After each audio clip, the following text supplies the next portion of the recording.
Hey there everybody, it's Nathan Cool with nathancoolphoto.com, and in this tutorial I want to show how you can do a 360 pano for a virtual tour using flash so that you can grab some great colors. Also you can get window pulls so you can see the views from the outside, and this is something I've been leading up to in the last few videos, so if you haven't caught up on those yet, I'd encourage you to look at those first, where first I take a look at calibrating the pano head, where then I take you outside, show you how to do a very simple 360 pano using a DSLR, and then doing an all ambient interior one also, which, as we saw, that was the last video, still hands down better quality than what you'd get out of some of the best portable 360 cameras like the Theta Z1. Now, with this, there's still some pros and cons. Obviously, there is more work, but this is something I do, for instance, for commercial properties entirely almost. And then when it comes to real estate itself, there are some cases where you want to do some of this, you want to do some of this, the Theta Z1. So this is where you get those money shots. Now today we're just inside of my kitchen, and also this is the family room back here. The camera that's filming me right now is in the kitchen, and I'm going to be showing this 360 pano of the whole view. So we've got a window view. You can't see it outside here because of the exposure we're filming at. We've got another view to the outside that's right over here, and we're going to see that come through. And then we've got another one that's over the kitchen sink, over that window. So to get that and to get those clearer views in there, that's really hard with a Theta Z1 or other portable camera. So what we're going to be doing, DSLR, this time though we are going to be using, compared to the last few videos, I am going to be using the trigger setup. That includes also a flash trigger, and that's going to be also syncing then with, I've got an 8200. I keep this in my back pocket. That's all you need. We're not going to get fancy. There's a whole lot of area behind me. You saw that part of my house in the last video.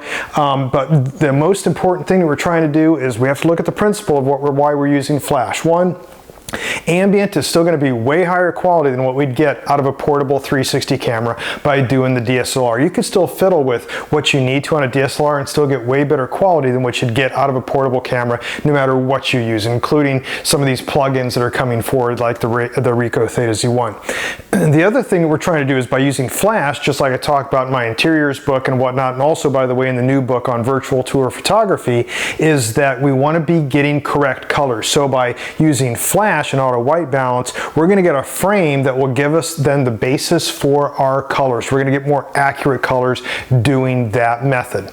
Then the last thing is to be able to get the views to the outside using darken mode window pulls. Now, if any of that sounded confusing to you, this is covered in my first book on interiors. I also have videos on my YouTube channel. Look for videos regarding the high-end real estate photography using one light. You'll see a lot of that covered in that video, and of course, once again, in the book, and also in virtual tour photography, my latest book, I've covered this as well. And by the way, in the description for this video, I have a lot of pertinent links to what I'm going to be doing here, including links to those books. But anyways, let's get started on what we'd be doing here. Now, I'm not going to show every single detail that I did in the last two videos so I don't get redundant, just concentrating on what we're trying to do here. So once again, I have to find my exposure settings. So what I first do is I start moving my pano head around the room and looking here and start just taking some photos. So I take a look at this direction here at my 0. It's like, what is it looking here? So let's get down here. I think that's probably about 1/15 of a second or so. Not too bad, maybe 1/10 of a second. And all I'm doing here is looking at the histogram once again and trying to get that right of center look. This is for the ambient shot. That's all that we're going to do is right now our basis for using flash. So I'm taking a look here and I'm settling in when I'm taking a look at these various photos. 1/15 of a second looks pretty good. It's a decent enough histogram. Now, I can move the pano head around and take some other shots. That was at 0 position, so let's go over here to 90, take another shot. And that doesn't look too bad. And there's the tripod and camera, by the way, that's filming me right now. So I'm liking the histogram. What I see, I'm going to go around just the other directions here, make sure. Now, I'm not going to worry about the histogram. Like, this is going to be a little bit on the dark side because it's facing into a darker room back there. And then once we go around to the 270 position, I can take a look at that also, but I'm worried more about the exposure settings for the primary view, and that's going to be this direction with the windows. That's most important. So that's the most important part of the scene. That's going to be drawing the user's view as they navigate around. They want to see the other room, then you have another scene where they go into that area. So don't worry about that so much. The next thing though we want to be concentrating on is what we'd use for flash. Now we're going to use, since it's really low here, we're just going to use the 2-stop rule. That means that when we're at 15th of a second, go up 6 clicks on your dial. 1, 2, 3, 4, 5, 6. That takes us to 1/60th of a second. That's enough to where we'll use a pop of flash, and that will then be our flash basis layer when we do the flash ambient blending. That'll be far enough. It'll get enough of the ambient out there. We don't need to eliminate all of it. We're once again just trying to dominate the white balance with using a flash to get the correct colors. But the tricky part now comes in, what do we do for a window pull? So without using any flash, just start playing with your exposure. I know for a fact this is probably, yeah, and it is, about 1/160th of a second looking outside. Once again though, just like in my last couple videos, for the last video I should say, for interiors using a 360 DSLR, it's an ISO 320 f7.1. So that looks pretty good. Your settings may change depending on the scene that you're shooting. So now we know our exposure settings, we can start incorporating flash, but the first thing we want to do is optimize the composition. So since there are 3 windows, I don't want to face my camera straight at one because I know what's going to happen. I'm going to start having overlapping windows. So what I try to do is position myself so that the first scene that I'm looking at has the most windows in it. That way when I turn to 90 degrees, I don't have to do another window pull for those areas. You don't want to have a lot of overlapping window pulls. You can get stitching errors from that, and it just makes a lot more work also on what you have to do. So anyways, I'm positioned that way so I can see this window that's out here in the living room that you can see on film here, and also then the one that's straight in front of me. So let's get started with that. And once again, like I show in the last one, I do my crazy little funky take 2. This is where I'm going to start my footage. So we'll go take 2, boom. Okay, boom. Now we're going to start shooting. So 15th of a second ambient, that's good. We decided on 1/60th of a second for our flash, so I'm going to take it up to 1/60th of a second.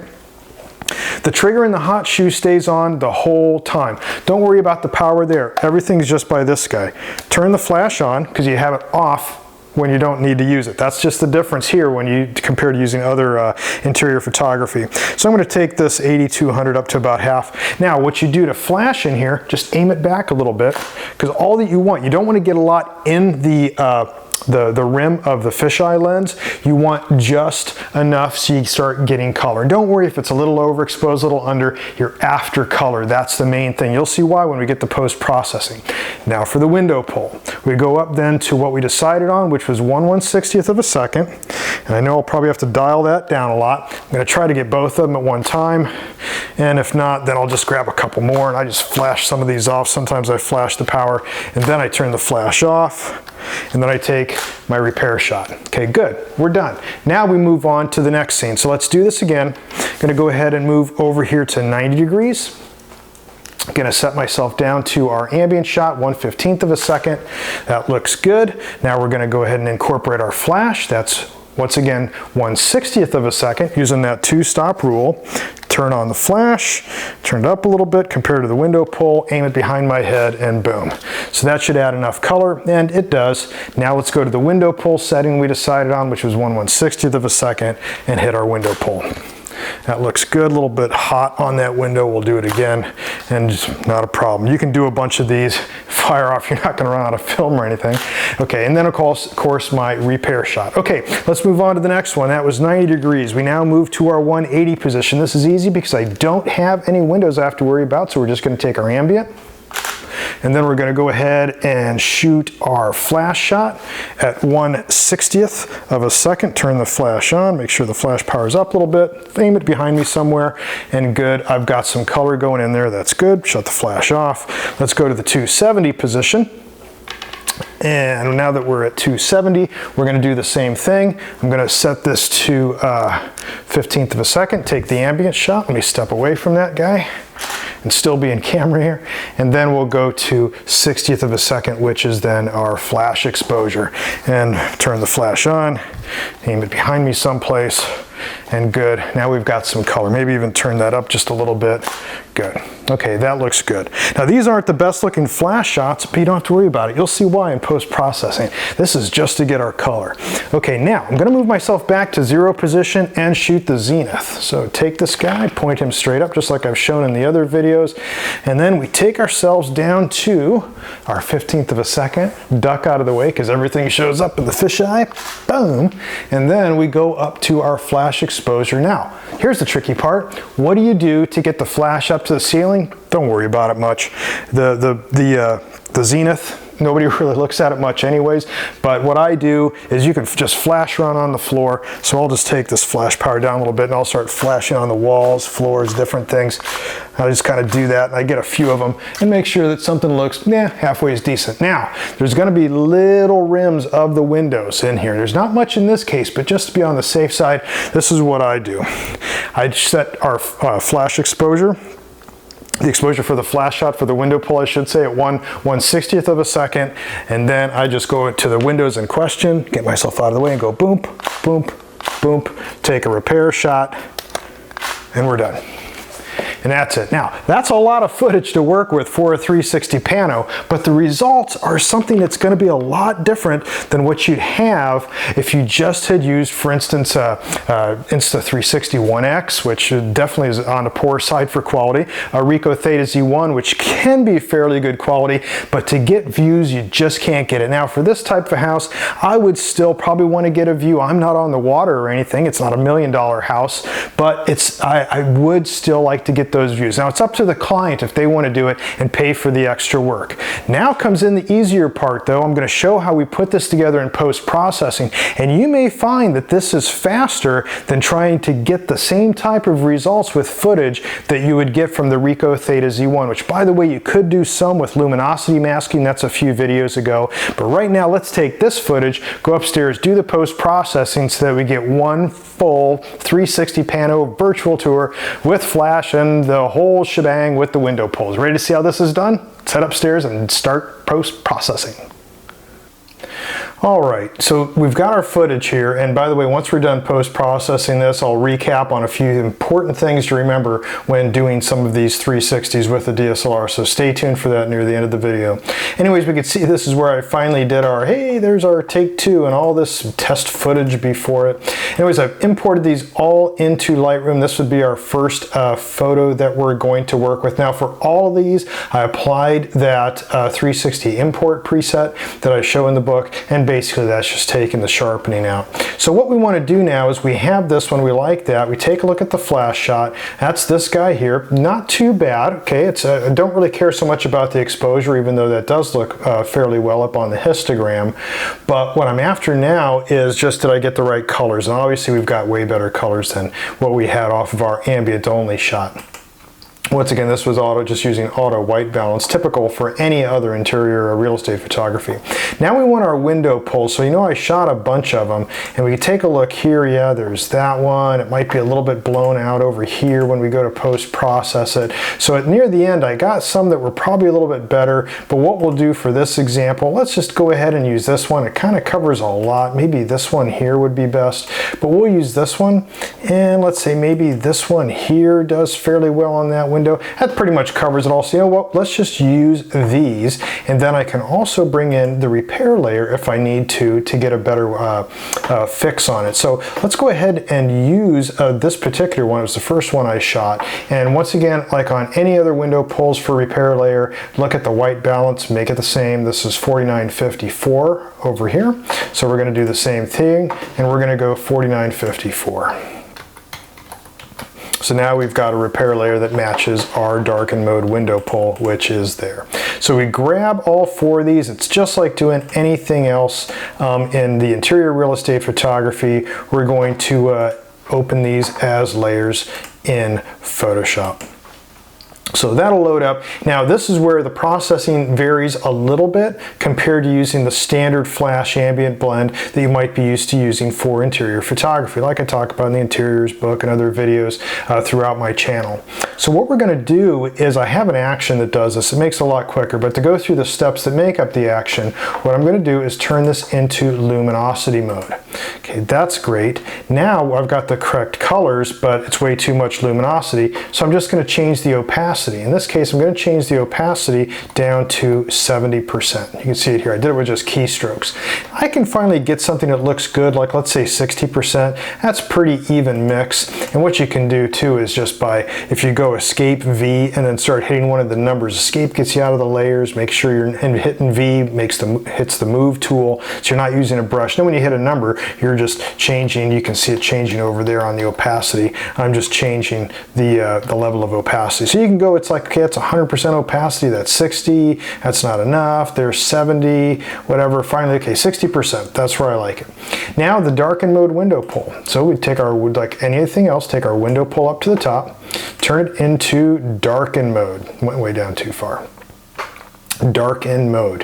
Why am I fine? Okay, now we've got that. That looks good. Layer, mask, hide. Let's zoom in here. And we will first do the easy window, and I'm just going to cut a polygon around it. This is just one of the fast, easy ways to do it. I've shown it in other videos. Reverse my colors, hit the delete key, boom, there's our view outside. We'll do the same thing over here for the big window. Okay. Just draw a polygon real rough around it. Don't worry about the overlap. That's the beauty of darken mode window pulls. Boom, there's our window pull. Now, do I need to do something here on the repair? Let's bring this guy all the way up to the top. Yeah, I probably should. So let's just hide that layer mask. And this is, I've shown this in the window pull video, where you don't have to get exact, because all we're going to do is tap in some of this. So just get some stuff around here. That's fine. And then you can just then brush in just a little bit here. You're going to make sure then that you don't hit anything else. So that's it, just to get a little bit more in there. Now I could spend a lot more time, get a lot better window pull with some of the flashing that I was doing. Make sure I don't get a line here. And that's just all the standard repair stuff that you would do for a darken mode window pull. Now, that isn't the crystal clear darken mode window pull that you might want to get out of something like that. And that would just be a matter then of changing the exposure settings when you were doing the flash. Once again though, this is going to be just miles different. You can already see what a difference it has on getting the nice edge around the windows. We don't have that any strange looking stuff like you would out of using a portable camera. We're using a DSLR. Okay, so anyways, long story short, you do the same processing, but you don't paint it in. It's an all or nothing thing when it comes to the ambient. The ambient layer does not have a mask. You just change its opacity. Then you just flatten that, save it, and now it's back into Lightroom. Do not do any post-processing, just export this as a TIFF. So we're going to go File, Export, and we're going to export this as a TIFF. And we'll give it a custom name, and we'll just call it 01-01. It's our first one and the first one out of there. Okay, I'm going to make sure that it goes out as a TIFF, sRGB, 16-bit. I want all metadata to be included. That's going to be very important when we get to PTGui. And then post-processing, do nothing. You know that if you're using the Ricoh, that's when we go down here and select that. But here we're going to do nothing, so we just export that out. Now we're done with that particular one. Now we move and we just do the same thing to the other 4 images, the other 3 around, 1 up. So there's our ambient, there's our flash right there.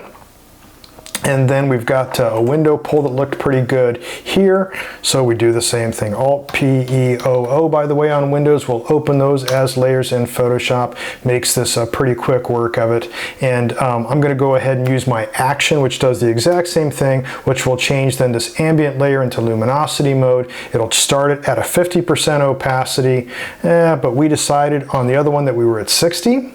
Right, that we liked. So you want to make sure you do the same thing. If you forget, keep those files open before you flatten. Go back to your history and see what it was. You can go back to the ambient layer and go, ah, yeah, the opacity was 60. Good. That's why I keep these open, by the way.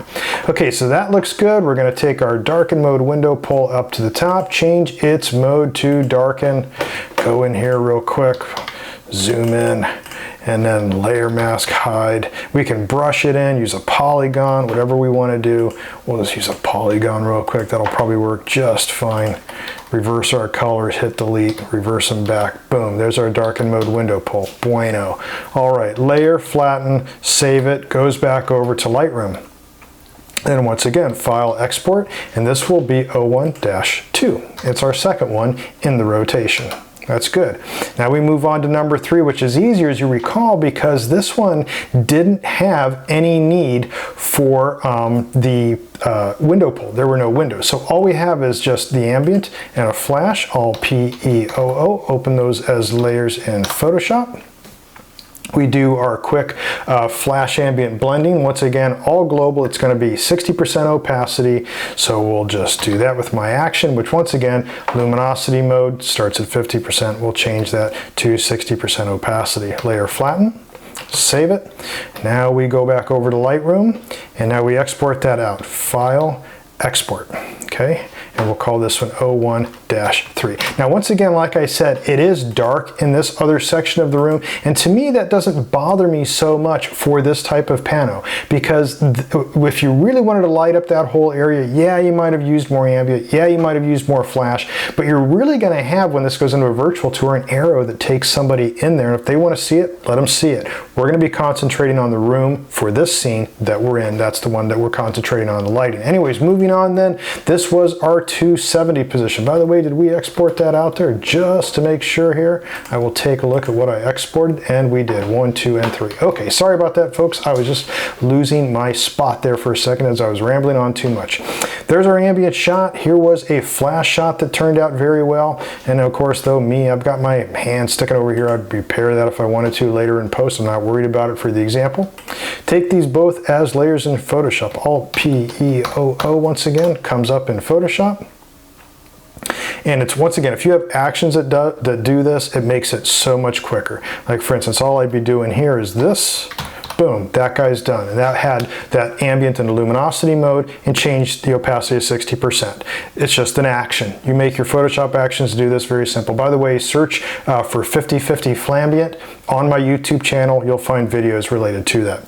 So we'll layer flatten that, we'll save it, goes back over here to Lightroom, file, export, and then this will be 104. Okay, that's good. Now we're going to the Zenith. So we've got our ambient shot, and sure enough, here's those overlapping windows around the rim. So that's why we had to do those window pulls. Now we can try to pick out a flash shot, and this flash shot, yeah, it's really bright. It'll work. It just doesn't matter. So we'll take this, that, and then we'll grab the window pulls, which happen to be down here. There was that one for that window, and then there should be another one for the other window. Is that one there? Actually, that'll do good for both. It caught both of them. So we'll use this one. We'll use this for our flash, our ambient, Alt PEOO, boom, bring those up. So once again, the same thing. We're going to turn that ambient layer into luminosity mode, set its opacity to 60%, and then just put in the darken mode window pull. So we do that real quick. That ambient layer is now luminosity mode, 60% opacity. We take our window pull layer, take him up to the top, turn him into darken mode, layer mask hide, and then we just put in our window pulls. Now I've got some stuff on the ceiling here that doesn't look right because of flash. I could fix it in post. We'll just see how it looks and then deal with that later. Not a big deal. Okay, once again, people are looking at the ceilings, let them. If they see some shadows, who cares? They're trying to buy real estate. If this is a commercial job, there's a lot more work that goes into it. This is just more luxury property. This is completely acceptable. So layer flatten, save it, good. Now we are back over here in Lightroom, and just as file, export that out. That'll be 01-5. Okay, now what we have, if I go over here to view NXI, and that's just, as you know, what I use to view a lot of these on the computer here and to deal with them for dragging. It's because I use Nikon, but and it's their software. But now I can see all of them here. Now all I have to do is drag those into PTGui. So I got PTGui here. Take all 5 of these images, and in PTGui's Project Assistant, just like I shown on the last 2 videos, just drag them in there, and we're going to do the 3-step process. The next thing is align images, and it shows, boom, our nice, beautiful looking pano with those window pulls. And we can close this window out and save this. So let's create the panorama. Once again, it's going to be a TIFF file. So we just create panorama. That's now saving that file, and it will be big. These are very high definition, by the way. So when we do save them as JPEGs, by the way, sometimes I will save them at a quality of 10 out of Photoshop because the maximum quality of 12 is a lot. So this is taking just a little while to do, but it will come up here shortly. And by the way, if you save these then as Photoshop files later, that's also a lot of room. So this is why you don't do an entire house with, like, let's say 15 scenes with all of these unless somebody's really going to pay you for it. And I talk about the pricing for that, by the way, in the book as well. All right, so now let's go back over here. I like to keep all these open just in case I need to go back and change something. But now what we have is this other TIFF. It's really big. ViewNXI isn't showing it because of it. We'll drag it up here as a new image we can open. Okay, and that looks good. Now, one thing we did is, you know, when I do the import for any 360, there's no sharpening yet, so everything looks very soft, okay? So now comes the part where we apply a preset like we would in Lightroom. Duplicate the layer. I like to go Control J. Then we'll go up to Filter, Camera Raw Filter, and in Camera Raw Filter then I have these various presets. Now I've got one that I like to use, which is Light Bump Sharp, no verticals. So that will apply sharpening, a bunch of stuff. You can go over here and see what it did. It didn't change the exposure, add some contrast. Got a nice looking histogram up here. Maybe I'll bring in a little bit of the highlights or keep them down a little bit. So that looks good. I can zoom in here. The window pull doesn't look bad, and of course you can tell which side has the screen and which doesn't on this. Maybe lower the blacks a little bit. Whatever adjustments I want to do, that's completely fine. Then I just click OK. Okay, so that's looking good. So this, now if we zoom in here, now we can start seeing that, and we'll view it 100%. Go over here to this area like the trash can and whatnot. You can see that that added some sharpening. Got some moiré on this towel, but I really don't care about that. So anyways, this is looking good as we go back and forth, nice and sharp, great colors. I'll add a quick nadir patch or nadir, however you want to say it. And you've seen me do this before, lots of alternatives. I show a couple in the book. We'll just go to Layer, New Layer, and then I will use the default colors using the paint bucket tool, and then I will just resize that down to where it covers that nadir right there, or nadir. Okay, now all we have to do is layer flatten that, and then we want to save this as a JPEG. So we'll save that as a JPEG, and we'll call this living stuff.jpg. And I don't want this at the highest quality. There's no need to. It will be crazy big when we upload it to Cloud Pano, which has limits. Marzipano the same way. So let's take that down to 10. So once that's saved, and once we put that out there on Marzipano, or we put it out there on Cloud Pano, the final product will look like this.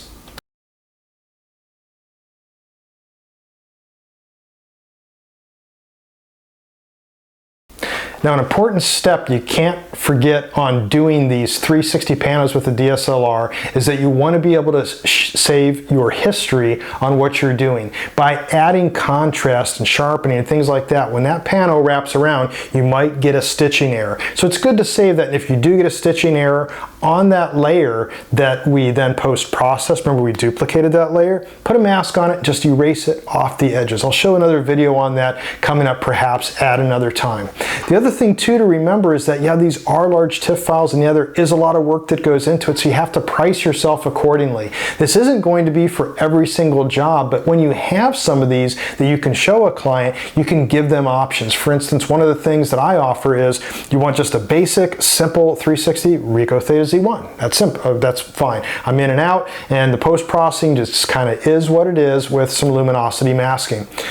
But if you really have a luxury property, you have water views, you have a good view you want outside, you really want to showcase this, then perhaps 5 scenes of the money shots doing the DSLR, and then take the Ricoh Theta Z1 or some other portable camera around the property, get the rest. And then offer, like you would for commercial properties, to do it all, perhaps charging by the hour, or have something that's commensurate to that based on your level of effort for doing this. But once again, the level of effort is different here. It might have looked like a lot of work, work, but when you do luminosity masking from a portable camera, you're not going to get nearly the same results, and it can take a lot longer to really mess around with it. So there's kind of a trade-off for some of this, and get some practice under your belt, see how this goes for you, and then you can see how this would work for yourself. Once again, a lot of this is covered in the new book. Link to that down in the description for this video. Upcoming videos will be showing things about what lenses should I be using, how should I be pricing this, what can I do for structuring this, and a few other tips along the way, plus regular stuff for real estate photography like I have been covering, but I've tried to put an emphasis on this because virtual tours have taken off so big since the outbreak of the pandemic. Anyways, I hope this video was useful for you and that you can use some of this in your photography as well. If you did like this video, you can subscribe to my YouTube channel. It won't cost you anything, and as soon as one of these videos is posted, you'll be the first to know. Thanks a lot for watching. Until next time, take care, be safe, and get out there and shoot something.